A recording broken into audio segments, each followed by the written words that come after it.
assurance responsabilité civile ye bɛnkan sɛbɛn ye min bɛ don aw jigi kɔrɔ kasabiko siraw fɛ walasa ka donni ta ka bɔ aw kun ka kɛɲɛ ni aw ka tɔɔrɔ laseli aw mɔgɔɲɔgɔnw ma minɛko siraw fɛ walima farikolo la ka da filiw kan minnu bɛ se k'aw sɔrɔ baara ani adamadenya siraw kan aw denw aw ka baganw walima fɛn o fɛn n'o bɛ aw ka mara kɔnɔ. Assurance responsabilité civile professionnelle n'an k'o ma RC Pro o ni aw ka baara kelen-kelenna bɛɛ bɛ taa ni ɲɔgɔn ye. Bololabaarakɛlaw, diɲɛ magobatigiw, jagokɛlaw walima kɛnyɛrɛye baarakɛla fɛn o fɛn aw bɛ se ka tiɲɛni don mɔgɔ wɛrɛw kun k'a sɔrɔ an m'a dabɔ a kama. RC Pro de ye assurance ye min bɛ don aw jigi kɔrɔ k'aw ka baara kasaraw donni ta ka bɔ aw kun. Assurance lafiya de ɲɔgɔn tɛ RC Pro la ɲɛnɛmayali la aw ye. Assurance lafiya ka sini ye hakilisigi kɔnɔ. Sirifula lajɛbagaw an ka foli ni tanuni bɛ aw ye an tɛ ɲinɛ an ka sponsor kɔ émission Siraba Kumakan sponsor n'o ye assurance lafiya ye an bɛ an ka jɛmukan welewelemada kɛnɛ kan welewelemada kɛnɛ an b'a fɔ ɲɛna k'a fɔ o ye kɛnɛ mun ni an b'a dabɔ ka maabaw wele starw wele maa minnu dɔnnen don jama fɛ i bɛ taa sɔrɔ jama b'u nɔfɛ bi an ka seko ni dɔnko tigilamɔgɔba dɔ b'an bolo ale dogolen tɛ mɔgɔ la n'i ye seko ni dɔnko kuma fɔ bi hakili bɛ t'a la an bɛ yɔrɔ min na i ko bi an ka jamana kɔnɔ Sidiki Jabate de b'an bolo bi an ka Siraba Kumakan jɛmukan na walasa ka se k'an dɛmɛ an ka se ka jama la dɔnniya walima ka jama la di siraba kɔlɔlɔw la accident ko bɛ se ka nɔgɔya cogo min ka d'a kan i bɛ taa sɔrɔ olu yɛrɛ bɛ ɲɛnajɛw labɛn tuma caman ɲɛnajɛ ninnu na i bɛ taa sɔrɔ denmisɛnninw bɛ taa kosɛbɛ mɔgɔw bɛ taa wagati bɛɛ mɔgɔ bɛ bɔ fan bɛɛ fɛ ka taa donc tagabaga ninnu caman bɛ taa bolimafɛnw la donc a ka kan an k'a lajɛ an ka kuma a fana k'a ka kumakan na se mɔgɔw ma minnu bɛ taa u ka ɲɛnajɛw la u ka se k'u hakili to u yɛrɛ la accident ko bɛ nɔgɔya cogo min na bi an ni ale de bɛna bi Siraba Kumakan weleweleda kɛnɛ labɛn Sidiki an b'i fo. Vraiment ne yɛrɛ fana bɛ Sirifula télévision fo ka i yɛrɛ fo Sumano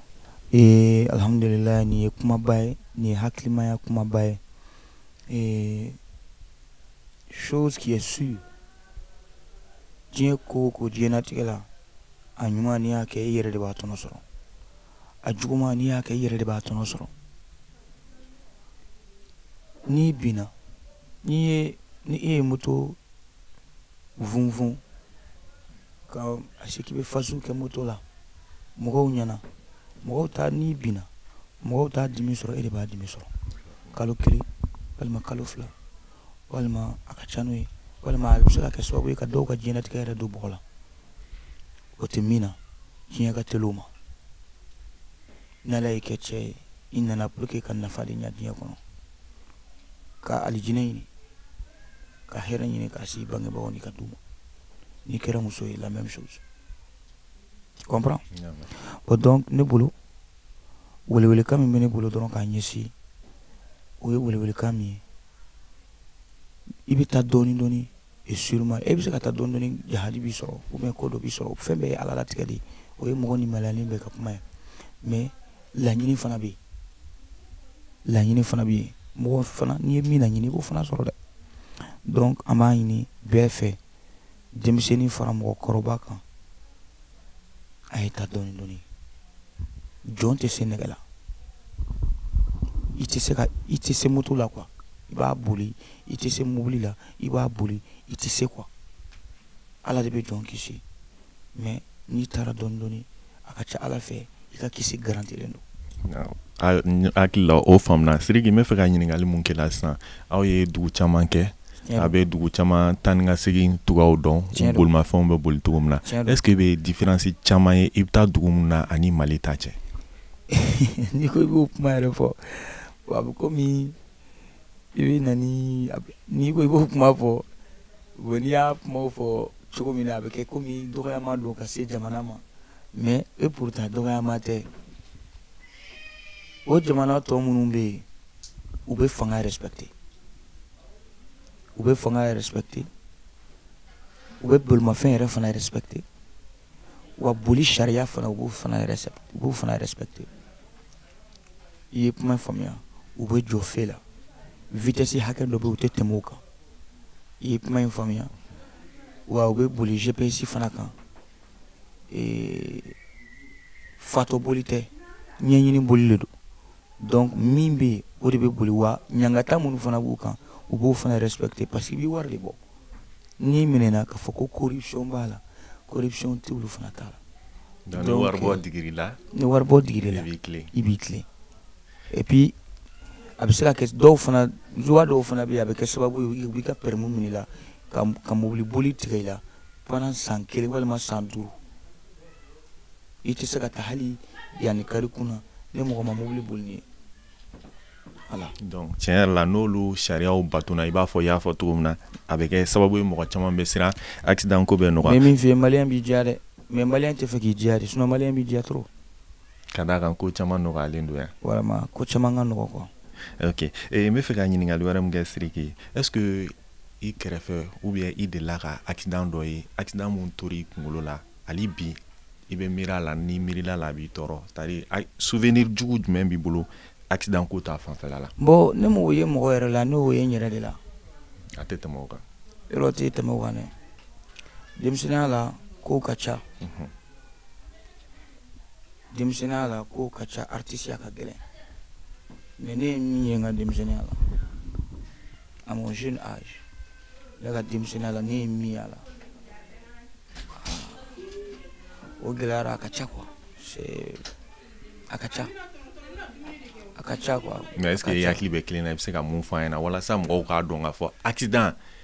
ni a y'i sɔrɔ a bɛ to i kunkolo la. Bon ne yɛrɛ Sidiki min filɛ nin ye ne sen yan tigɛlen don sen kunturuba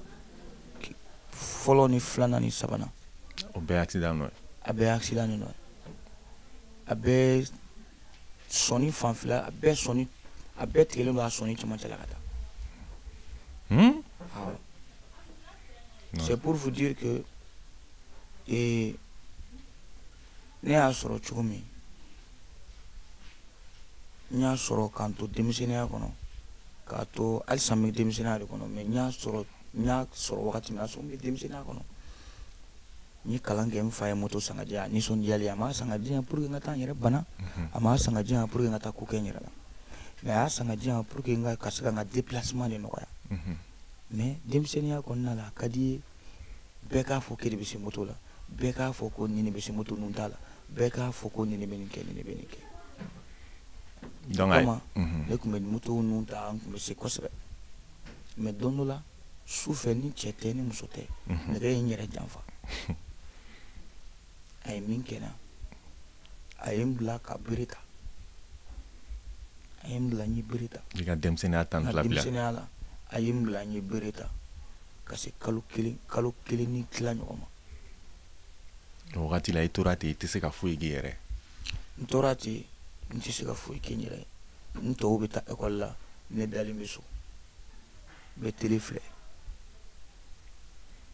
hali ni n ka tɔgɔma gɛlɛyara quoi ala ye n bɛ se ka pan ka min kɛ miniti 1 kɔnɔ n tun bɛ se k'o kɛ miniti 10 kɔnɔ. Tiɲɛ yɛrɛ la o gɛlɛyara. Donc a ye n sɔn leçon na denmisɛnninya la mais n y'a ye n bɛ nin fɔ. walasa a ɲɔgɔnna kana mɔgɔ wɛrɛ sɔrɔ. n bɛ n yɛrɛ kɛ exemple ye k'a fɔ denmisɛnninw ni maliyɛn bɛɛ jɔn ka sabali parce que n'i sabalila a da ka di i yɛrɛ de la yan'a ka se mɔgɔ wɛrɛ ma n'i sabalila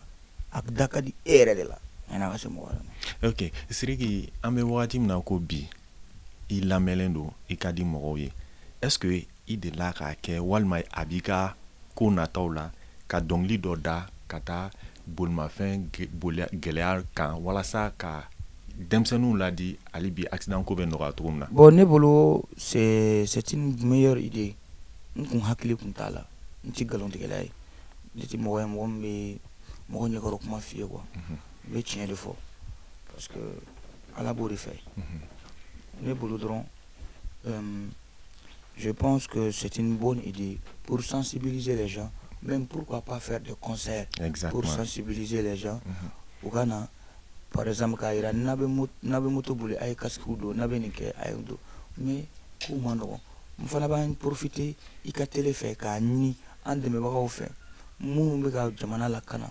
circulation routière mɔgɔw ni fɛnw fɛ u ka fara Sidiki kan k'an dɛmɛ an ka concert kɛ gratuitement pour la nation Mali bɛɛ lajɛlen circulation routière kow kan et puis ka mɔgɔw ladɔnniya et puis ala barika la u b'u ka artistes fana ye fufu ka moto casque sɔrɔ fufu dɔw bɛ se ka moto fana sɔrɔ fufu. Exactement, il y a fɔ cogo min na ni hakilina ɲuman ye an b'a ye jamana dɔw la walasa u ka se ka jamanadenw ka hakilina k'u sago ye walima k'u bilasira u bɛ tɛmɛ artistes de fɛ u ni artistes bɛ bɛn a la corruption tɛ mais u bɛ hakilina di u bɛ bɛn ko la u bɛ dɔnkiliw da ka taa sansi dɔ fɛ walasa jamanadenw ka se ka baara kɛ n'o sansi ye a b'a la. Bon labɛnni ninnu filɛ je pense que inspiration de don a ka nɔgɔn inspiration de don a ka nɔgɔn n'i b'a da dɔrɔn c'est très simple i y'a di ne ma cogo min na ne bɛ k'a faamuya cogo min na ne b'a fɔ ten de i y'a di ne ma cogo min na ne b'a faamuya cogo min na n b'a da ten de et puis c'est très simple tout t'a la ta t'a la ta ni ka segin t'a la Inch'Allah. Je pense que on peut même essayer qu'à on peut se la créer tout de suite. Ijan tu yerela siraba kakasara wanyine ijan tu yerela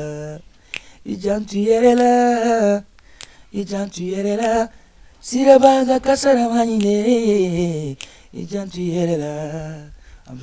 C'est très bien. Ok, donc c'est bien anticipé. Maintenant, Siriki, est-ce bolo an ka jamana ɲɛmɔgɔw kan ka wuli ka jɔn cɛsiri jumɛn kɛ walasa accident ko bɛ se ka nɔgɔya an bɛ wagati jamana ɲɛmɔgɔ bolo o bɛ jamanadenw de bolo ni ko an ka kuma tiɲɛ fɔ jamana ɲɛmɔgɔ dan ye k'a fɔ a ye sabali a bɛ komi zana min b'a fɔ ko ka ba siri bin na o bɛ batigi ma mais ba bin don o bɛ ba yɛrɛ de ma donc ni ye min ye dimi sɔrɔ fɔlɔ ɲani jamanakuntigi k'a dɔn e de fɔlɔ b'a dɔn donc sisan jamanakuntigi ye ko a ye mɔgɔw bila ka publicité kɛ télé la k'a fɔ a ye casque don a ye moto boli dɔɔni dɔɔni sariya sigilen don policiers bɛ dugu kɔnɔ pour que mɔgɔw kana sira déborder jamanakuntigi se o de o a tɛ se ka taa bɛɛ ka du kɔnɔ kelen kelen Mali du bɛɛ kɔnɔ k'a fɔ ko a ye nin saba karisa kana moto boli mɔgɔ kelen kelen ko karisa moto boli dɔɔni dɔɔni jamanakuntigi se k'o kɛ o jamanakuntigi dan ye ka sariya sigi a kɛcogo la k'a ɲini a ka bato a kɛcogo la exactement e de b'a kɛ de telle sorte que i yɛrɛ ni ka kisi et puis i ka to sariya kan hukumu kɔnɔ a kɛcogo fana la. Ok, maintenant i bɛ bolimafɛn boli la a mɛnna fɛn jumɛn de bɛ to ka kɛ an ka circulation na ko ni se kɛra ye e b'a o kɛbagaw k'o dabila. Bon i b'a dɔn min ye problème ye n'i ye ne ɲininka ne yɛrɛ kun ye motobolila ye ne yɛrɛ kun ye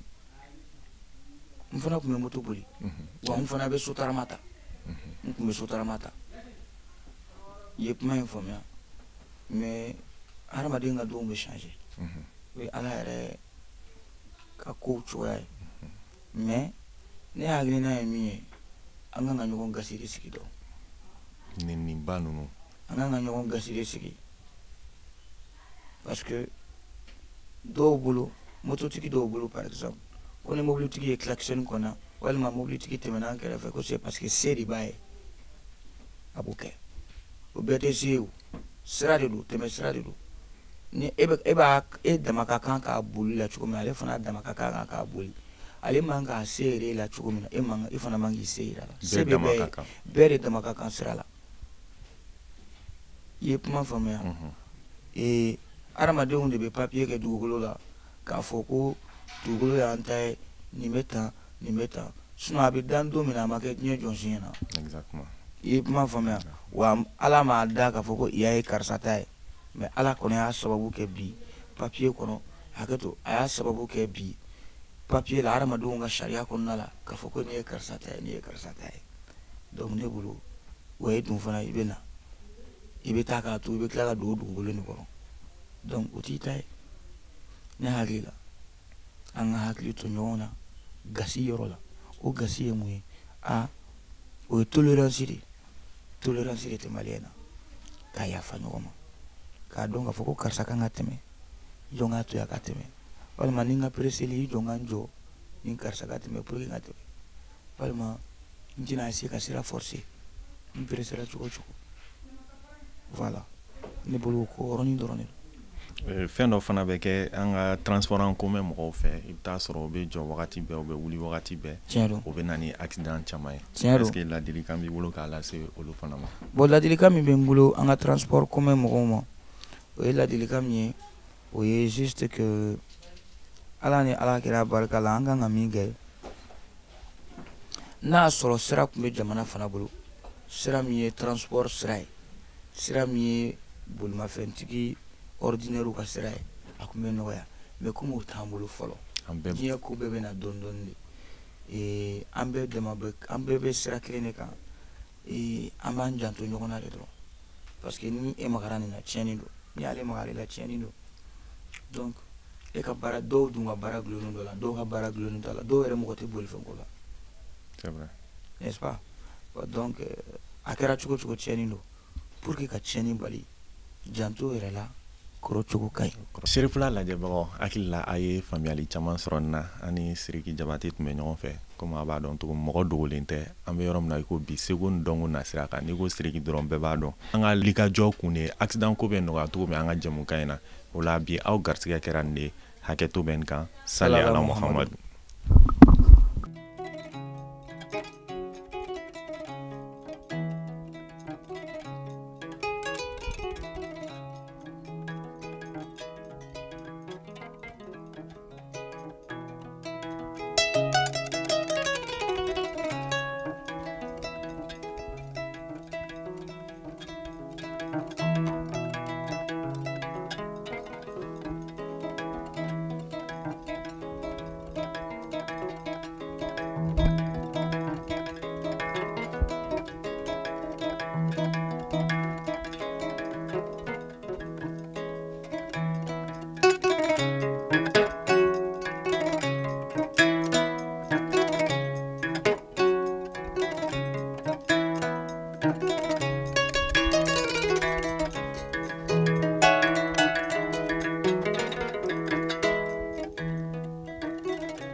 Haidara.